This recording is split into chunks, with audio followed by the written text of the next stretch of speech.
Did you know? The first backlit Game Boy wasn't the Game Boy Advance SP, but the Game Boy Light. The Game Boy Light was released in Japan in 1998 and was never sold in any other region. Nintendo had been working on a new Game Boy before the Light was even announced as early as 1995. It was codenamed Project Atlantis and was based on a 32-bit processor. Magazines at the time suggested it was capable of running Super Nintendo standard games and was rumored to be released in 1997. By the time 1997 came around, though, the console was unfinished and nowhere to be seen. Instead, Nintendo released the Game Boy Color in 1998 as a sort of stopgap so developers could spend more time working on Project Atlantis. Even though the Game Boy Color was only a modest upgrade over the previous Game Boy, it did add more than just color. The CPU was twice as fast and it had 4 times the memory of the original system. Inside the logo of the Game Boy Color, each letter in the word color represents one of the 5 colors the system was originally manufactured in.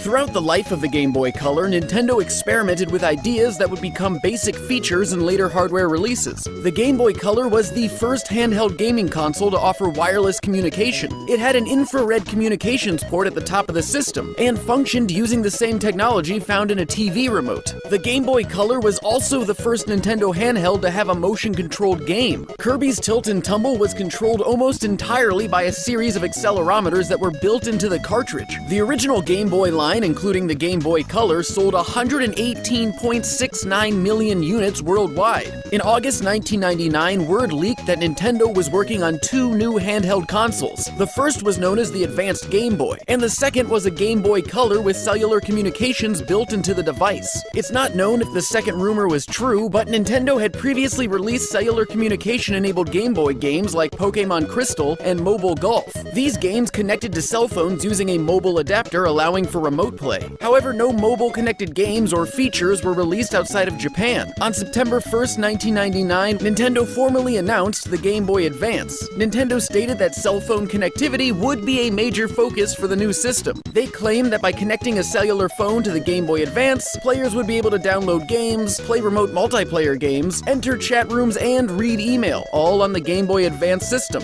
This announcement was made when RANnet, the online service for the Nintendo 64 DD, was just starting to take off. In August 2000, Nintendo released more information about the Game Boy Advance, including its design, battery life, and price. Nintendo of America board member Peter Main announced that the system would have some kind of modem, but no other information was given. In February 2001, Nintendo's RANnet service was discontinued. By that time, developers had Game Boy Advance development kits in their hands, and there was no documentation regarding any internet support for the system. The Game Boy Advance was released on March 1st, 2001 in Japan, and in June 2001 internationally. The system was designed by Satoru Okada, who had worked under Gunpei Yokoi designing the hardware of the original Game Boy. The Game Boy Advance had virtually no competition during its life cycle. In 2001, Swedish tech company Ericsson worked on a 3D-capable handheld that was meant to contend with the Game Boy Advance. The system was called the Red Jade and was designed by some of the same people who designed the Atari Lynx. The Red Jade was cancelled when Ericsson went through financial troubles, and the company was eventually bought out by Sony.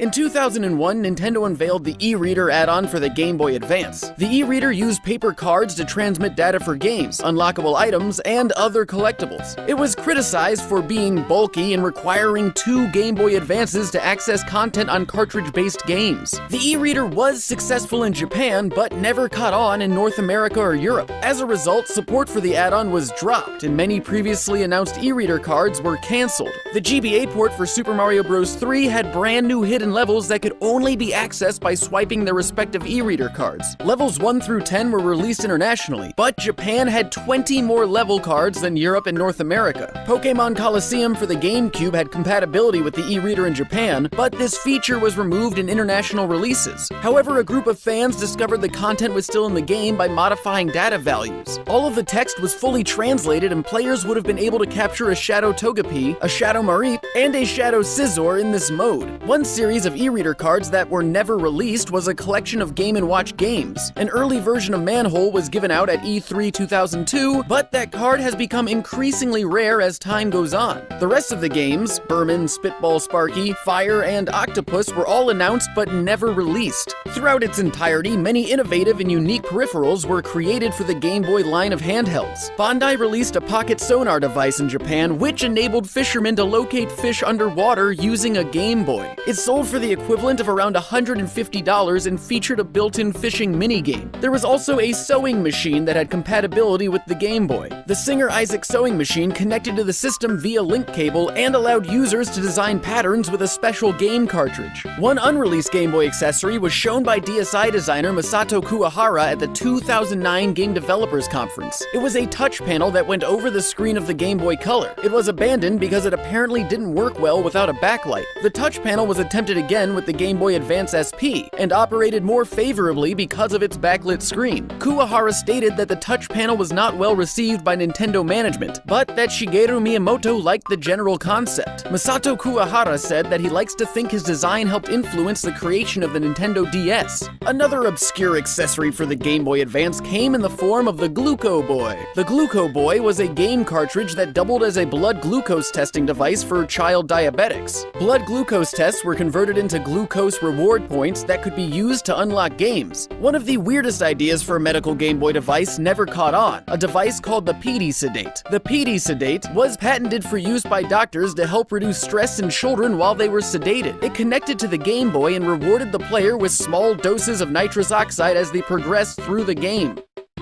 That's all for today, but don't forget to subscribe to Did You Know Gaming and follow Did You Know Gaming on Facebook and Twitter. Make sure you also check out didyouknowgaming.com, and if you like this video, check out our other videos.